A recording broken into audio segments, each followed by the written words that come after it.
1, 2, 1, 2, 3, 4. Almost a weekend and you don't know what to do.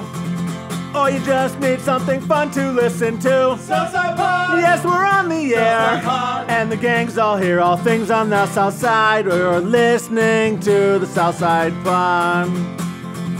Looking for the best Southside breweries. Or you might just need an awesome place to eat. Southside Pod! Mount Greenwood, Evergreen, Blue Island, Beverly, Payless, and Allsup too. You're tuned into the Southside Pod. Southside Pod! Oakland, Midlothian, Southside Pod. Oak Forest, Chicago Ridge, Flossmoor, and Bridgeview. You're listening to Southside Pod. I turned 45 this week. Happy birthday. Thank you. 45, that's a big one. Halfway to 90. That's how I look at everything Halfway now. to 90. I always look at it now and I go, am I past the halfway point or will I make it to 90? You've been past the halfway point. I don't want to break terrible news to you, but Listen, yeah. all Lanutis live way into their 90s and Right, beyond. right. Okay, my dad's got two. He's got an aunt and uncle. One of them's still alive at 103, his aunt. His uncle went to 102. My grandfather was like the one that died young at 91. I mean, So it's you're like not even halfway yet then. Yeah, if I go where that gene pool is, Yeah. I should make it. If I go where my mother's gene pool is, I'm past the halfway point. Okay. So you don't know. You're right in the middle. Yeah, and we don't know. It's kind of a crapshoot. We'll see. But that's how I do everything now. Whenever I have a birthday, I go halfway to this. Yeah. Am I in the downslope? I feel like at this point, this is that midway point. I always looked at like my grandfather and the other people in that family, and I was like 90s realistic in that family. But I'm going to be old, decrepit at that point, and I would think that this is at least, I'm here now. This is it. Halfway. Time to go out and have my fun. I should disappear into Vegas for like 3 weeks, like Nicolas Cage, get into some trouble, come home, take a nice warm shower, wash the sin off of me, and be like, that was my halfway point, I think. You think my wife would go for that? Nope. Not at all.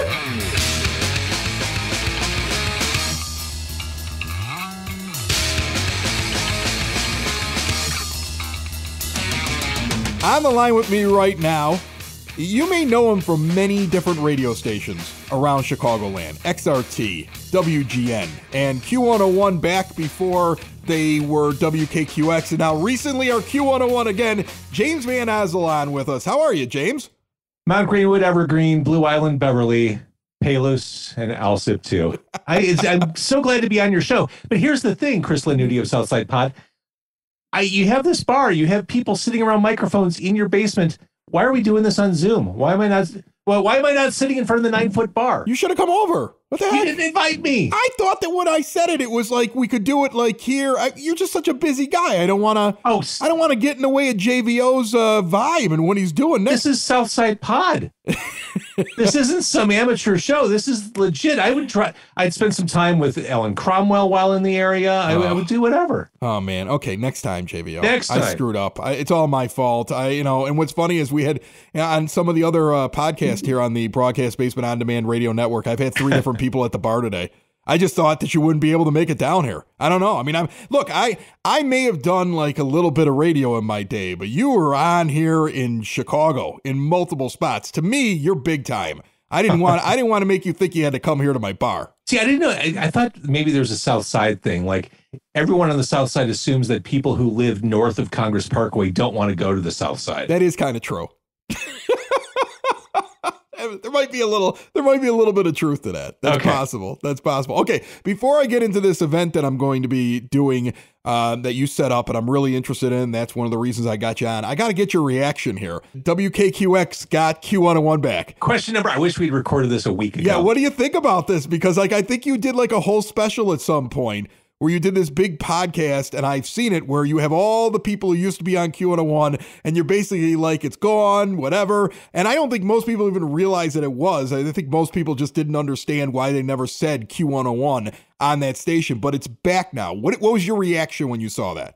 Well, all right, a couple things. The episode you're referencing was episode 700 of my podcast, Car Con Carne. And I had 16 former employees. I wanted to do something big for the anniversary episode. 700 was a big number. So I figured the easiest thing for me to do by myself, I'm a one-man show, just invite a bunch of friends and have them, check in through the night. I figured we could trade dumb radio stories, and for the most part, it worked out. I worked at Cumulus Media for 6-ish years. And in the time I was there, which ended as recently as last August 2021, there were plans, hopes, aspirations to buy the Q101 intellectual property from the owner, a guy named Matt Dubiel. I knew that was in the works. That was something aspirational, something they were hoping for. So this was in no way, shape, or form a surprise to me. I know this is something that they've been trying to do for a while. I think it's a really smart move. I think the brand 101 WKQX never took off. It was a non-starter. It was awkward to say. It was awkward to print. I think it was a tough brand. I think them buying Q101 is a great strategic move if they execute correctly.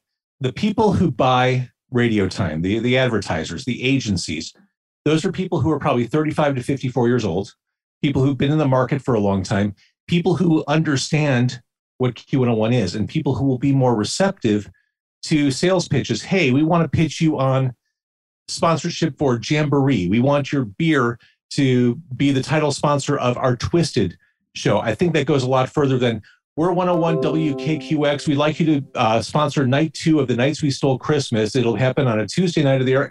No, I think Q101 has so much more, even though it's been off the air for 10 years, I think it has so much more mojo than 101 WKQX ever got. There's a lot more goodwill behind that brand. So strategically, it makes a lot of sense.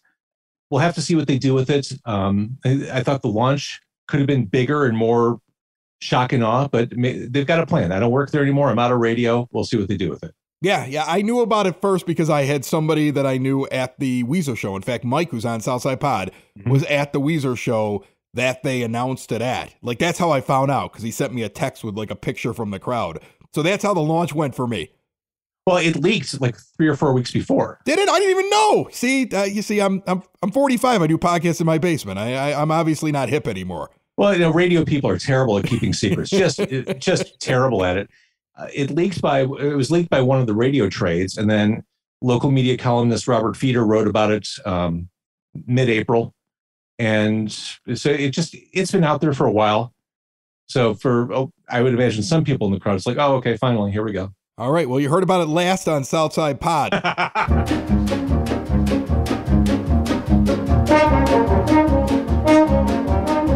JVO is going to rejoin us later in the show. I am doing an event with him on the 21st of this month, in which he's actually interviewing me on stage in front of a crowd.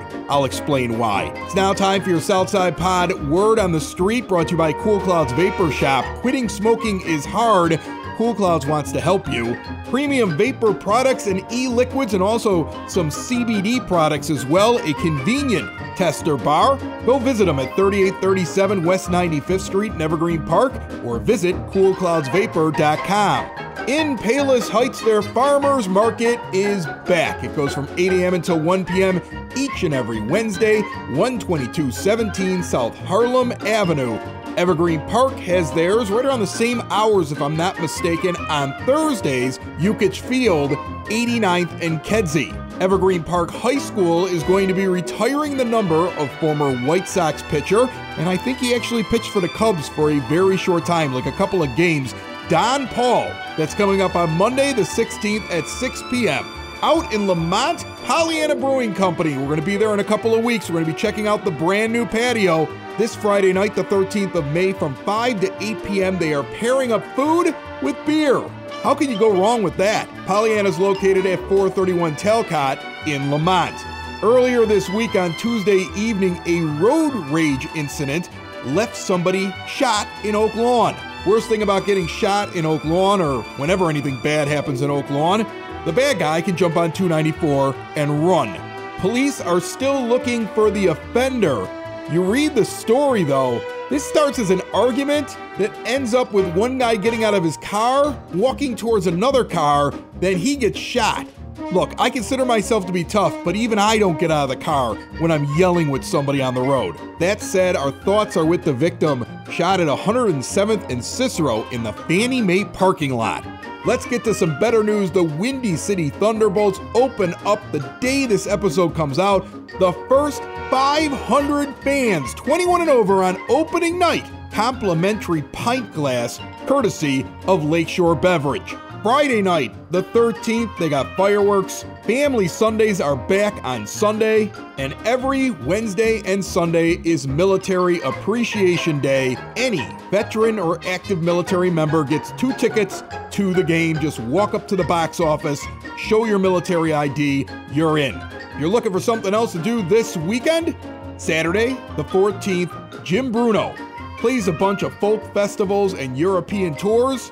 He is going to be performing with some friends at Blue Island Beer Company. This is Southside Pod. I mean, what was the point where you started feeling like you were old? Because I don't feel old. That's the thing. That's weird about. I still don't think that I'm as old as what I thought my dad was at 45. Like, I remember my dad was 45. I was like, he's an old guy. I don't feel old, but I think I have young kids, so they keep me young. Like, I think we talked about this before, where I feel younger because like I'm hanging out with people like that are my kids' age. It's like, but the parents are like 30, right? So because we started a little bit later, so they keep me young by feeling that way. But as far as like feeling old, like physically, honestly, after 40, like you start making sounds, getting up from the couch, and things hurt. Oh gosh, when it starts raining. You want to hear what I'm dealing with this week? It's ridiculous. You want to know what I'm dealing with this week? Oh yeah, what? Weird rash on my ankle. No idea where that came from. Oh wow. I've decided it's MRSA and I'll be dead by the end of the week. Sure, yeah. Right, because that's where I go with everything. Right. All right. I have a weird circular rash underneath you didn't my ankle. WebMD it, did you? Oh no, I'm not even going near that. Tell me I got like little spider eggs in my skin or something like that. You'll be sending your neighbors text messages. I already freaked myself out because I walked down the block. I went up the street to go get something, came back. Whenever it's nice, I try to walk now because of course I'm 45 and I'm going to die any day now. So I mean, this is what I do. Walking's a pastime I at 45. Walk and like keep myself healthy. So I get home and after you use a muscle, sometimes they kind of vibrate or move up and down or whatever like that because your body's like, yeah. And so I'm looking and like the little part where the rash was moving. And I'm like, is it alive? No, it was just because it was over a muscle after I'd walked. And so like there was a little you thought twitch. You were like infected by like venom? Any minute now, it was just going to like pop out. So it was going to pop out and run across the floor. Oh my God. Catch it. Oh, you got to catch that. You got to catch that or it spreads. I've seen aliens and I'm trying to figure out where I got it from. So I stepped in a puddle. Were you in a, oh no, there it is. In a parking lot. Where was the puddle? It was in Blue Island. It was a Blue Island puddle. Like I like Blue Island, but Blue Island probably has some weird puddles. Right. You know, I'm not saying Blue Island's dirty by any means. Okay. We had the mayor on last week. I said, how do you keep Blue Island weird? And he laughed and he goes, we do this to keep Blue Island weird. Like they know. Blue Island knows what they are. Yeah. That's why I go to Blue Island. I have a blast in Blue Island. Right. Okay. They're my people. These are my people. My wife's from Wheeling, West Virginia. She says this looks like home. It's not meant to be an insult, but that's what she feels like. Okay. But like I stepped in a Blue Island puddle and now I have a rash. You might want to. There's a lot of trains. There's a lot of bridges. There's a lot of runoff from factories. Like, what did I step in? And that's what I'm concerned about. You better go get that checked out. You think so? Absolutely. I won't even have a foot by the next show. I'll be like, so I'm gonna start off the next show. Welcome into Southside Pod. So I got 1 foot. I got 1 foot. I'm just gonna throw that away like a line and go right into the interview. That's how I'll do it next week. That's it. You don't explain anymore. I have a confession to make. It's true, and I'm guessing you have done the same thing.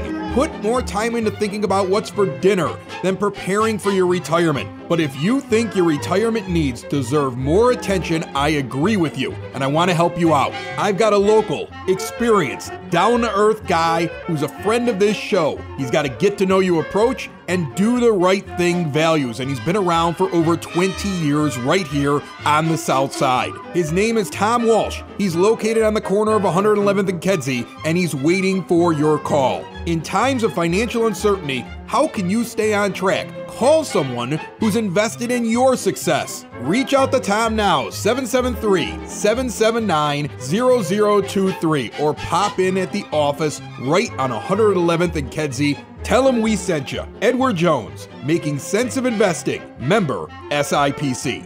Over the last couple of months, over the last year or so, when Southside Pod is out and about somewhere on the South Side, one of the things we always hear is, how do you guys do that? What would it be like if I started a podcast?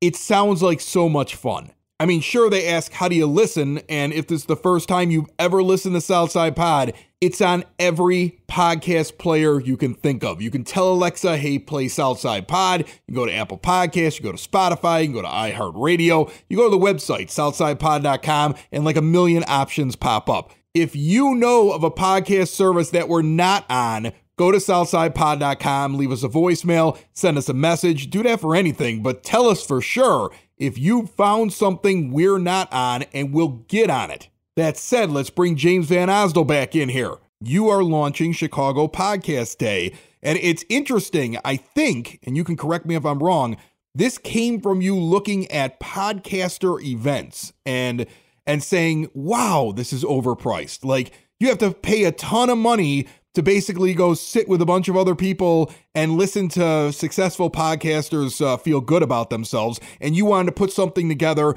for like the common people to try to figure out how to do what podcasters do. Well, that's it. And I'll just add a little to that. Podcasting is a solitary exercise.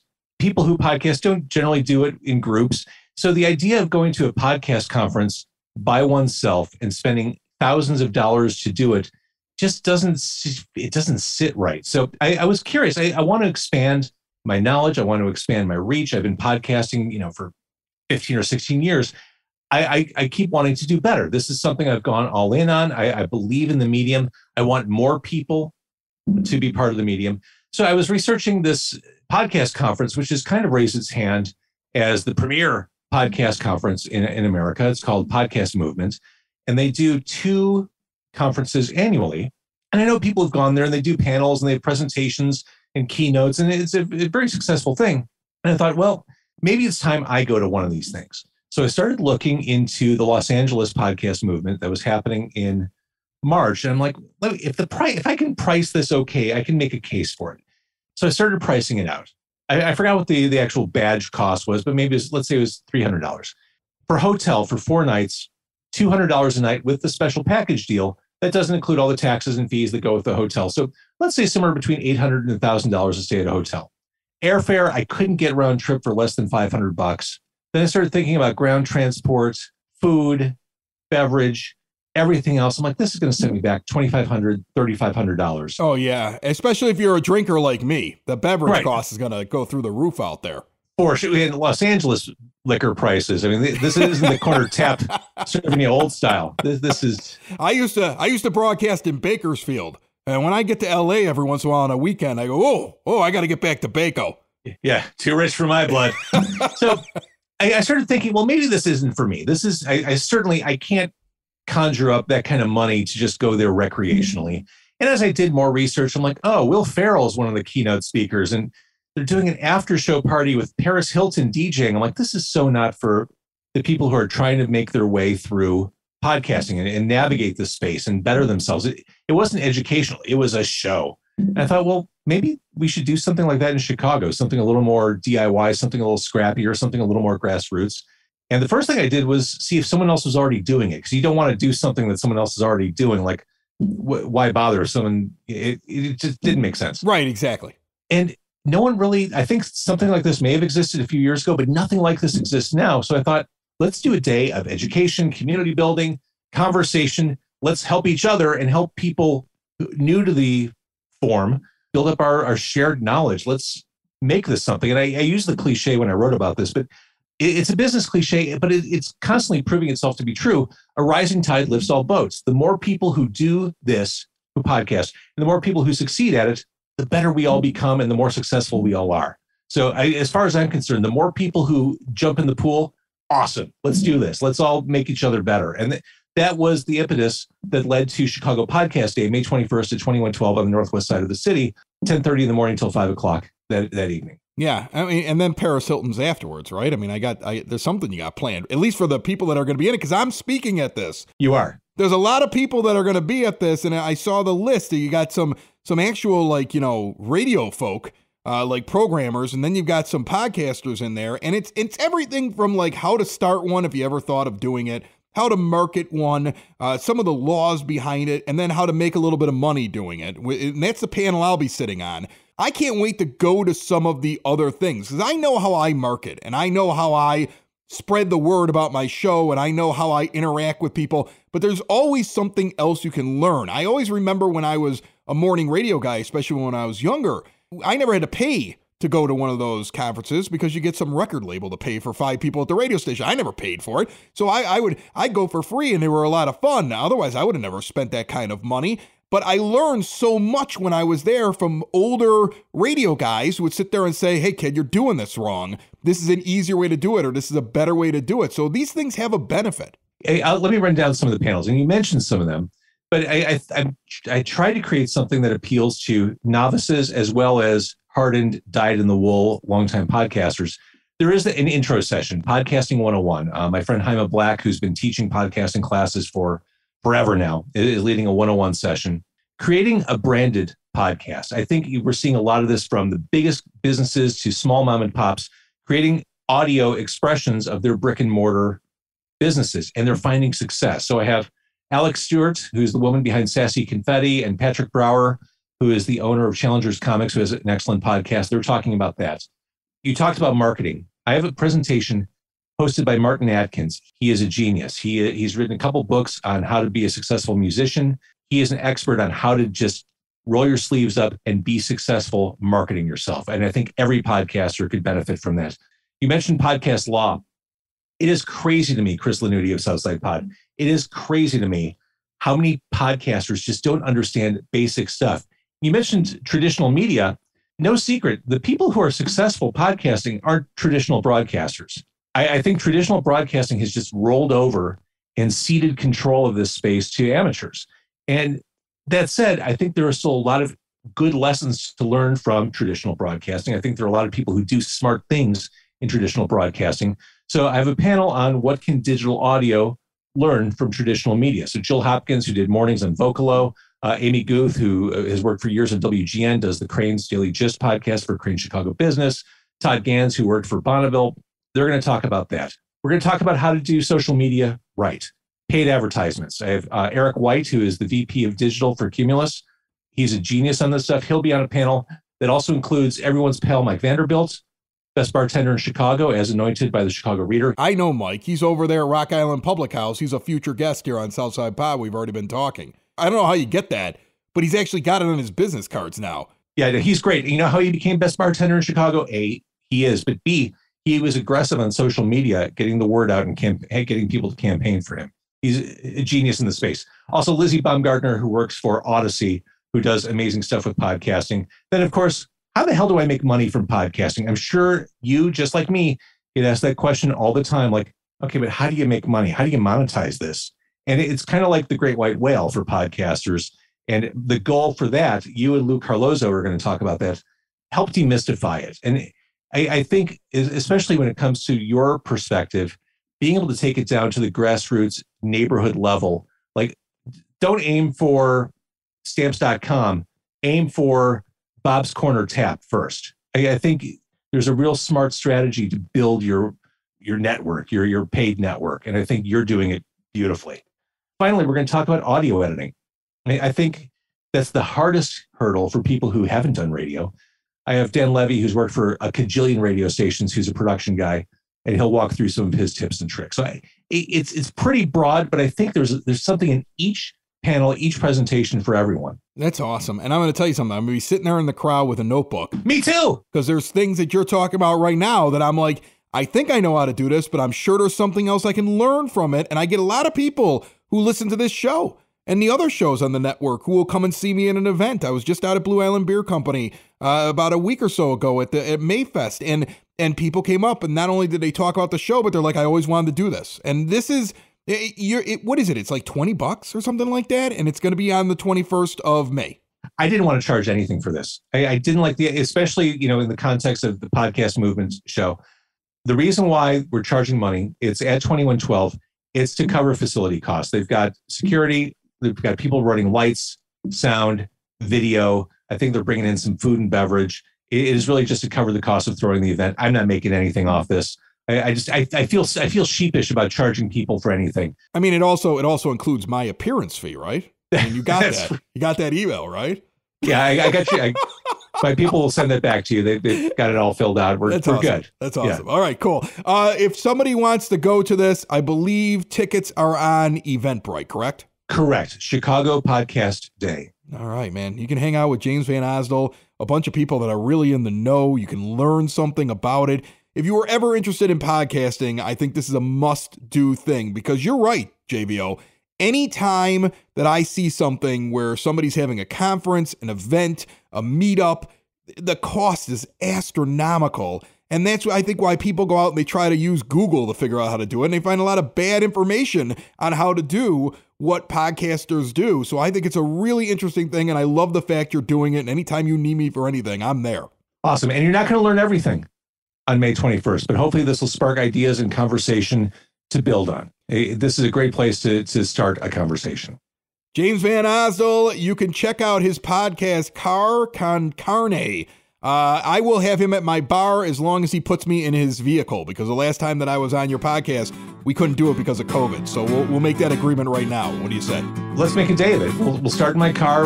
We'll get Rock Island Public House to help us out with some food. Yeah. And then we'll head over to the basement. Oh my God! Oh my God! It's the Southside Pod! It's the Southside Pod! Oh my God! Oh my God! It's the Southside Pod! It's the Southside Pod! OMG! OMG! It's the SSP! It's the SSP! Oh my God! Oh my God! It's the Southside Pod! It's the Southside Pod! Do you remember when you could get you could get away with anything at an airport and then 9/11 happened, right? So like you could just anything. Well, you could get away with a lot. You never could say like bomb.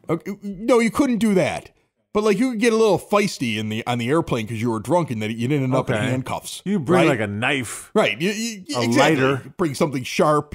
Some people would smoke and tell the stewardess like I don't care, and they'd be like, like, shrug, please. Right, and they'd be like, just rip it out of your mouth and put it out. Now they put you in handcuffs and they beat you on camera. Right. Okay. So the world changed after 9/11. Sure. Like one guy tried to come up with a bomb that he put in his shoe. Yeah, and they take your shoes off. It didn't work, and I've been taking my shoes off for 20 years. That's the point that I'm making. Yeah. Okay. Unless you're like TSA pre-checked for some reason. I don't know how that.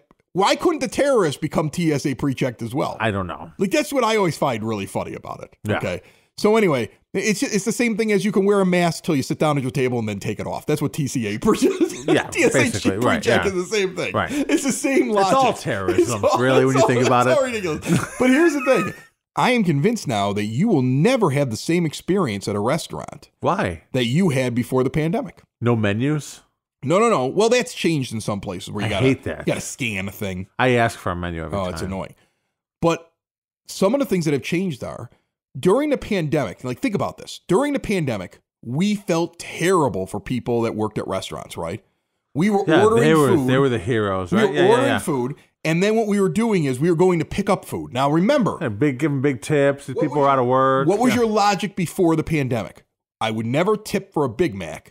If I'm coming and picking it up, why am I tipping you, right? It's true. Right? If I order a pizza and it gets delivered to my house, I tip the driver. If I go pick it up at the pizza place, I just pick up the pizza.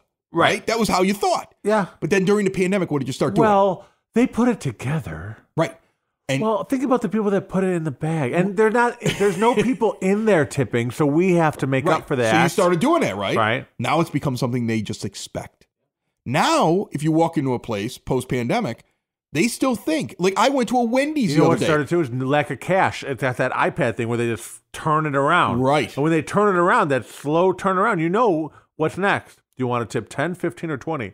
There's no zero button. Yeah, I don't want to tip. Which one do I pick? Why do I have to tip you? Where's the zero button? I just turn the iPad back around like if someone slides me a little piece of paper, like, how is this offer? I just slide it back. So they turn that iPad around on me, I turn it back around. My wife, when we were dating, worked at a Steak and Shake. She got treated terribly, and I always tip big. I've always in my life when I go into a restaurant, Steak and Shake? Big. Yeah. Only? Well, no, everywhere okay. I go, I tip big. Okay. I always feel bad for working people who are waitresses who don't make a normal salary. That's true. Because they survive less, on their right. tips. Yeah. I've always been that way. But now post-pandemic. You said tips? Tips. Okay. Now post-pandemic, I am annoyed by the amount of people who think they deserve a tip when I would never have given them one before the pandemic. Yeah. Okay. I go to the ballpark. I get a hot dog.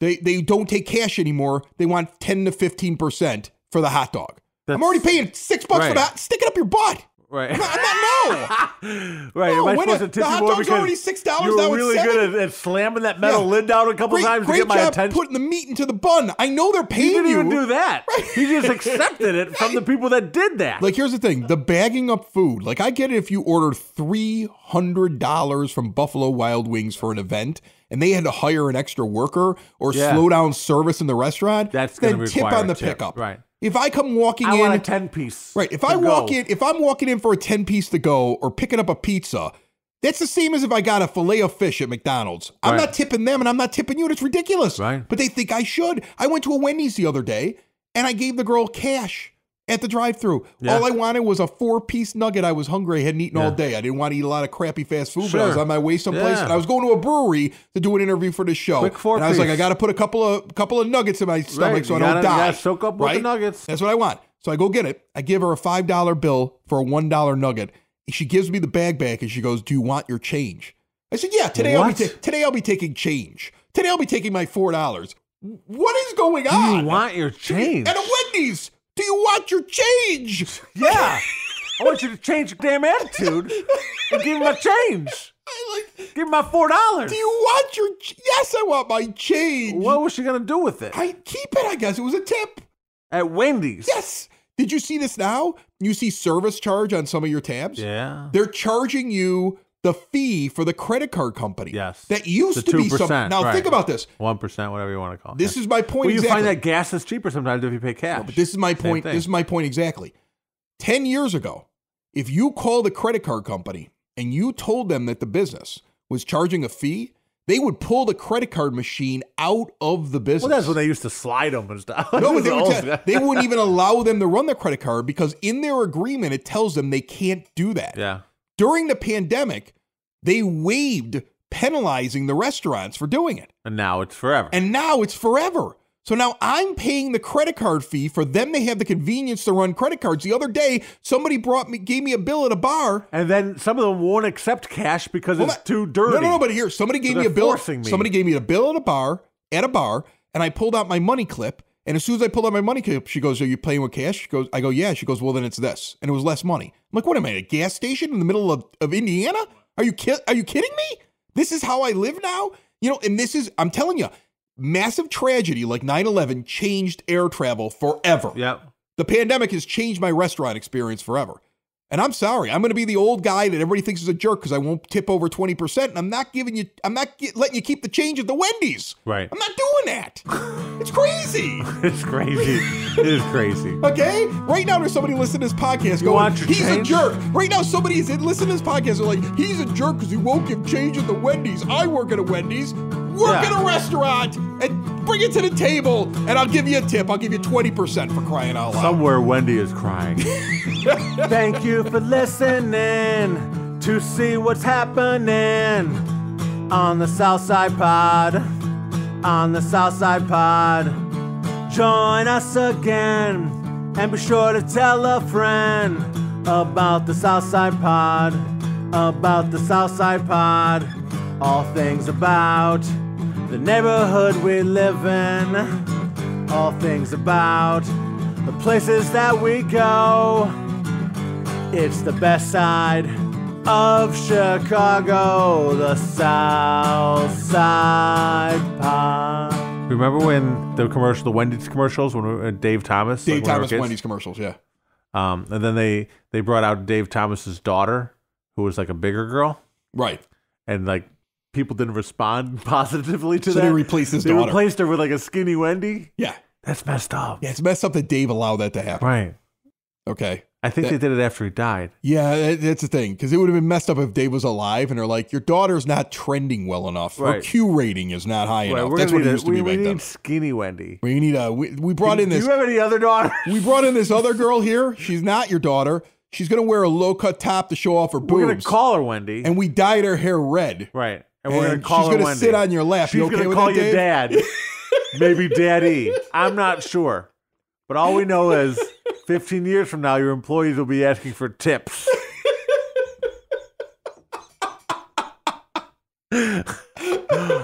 Okay.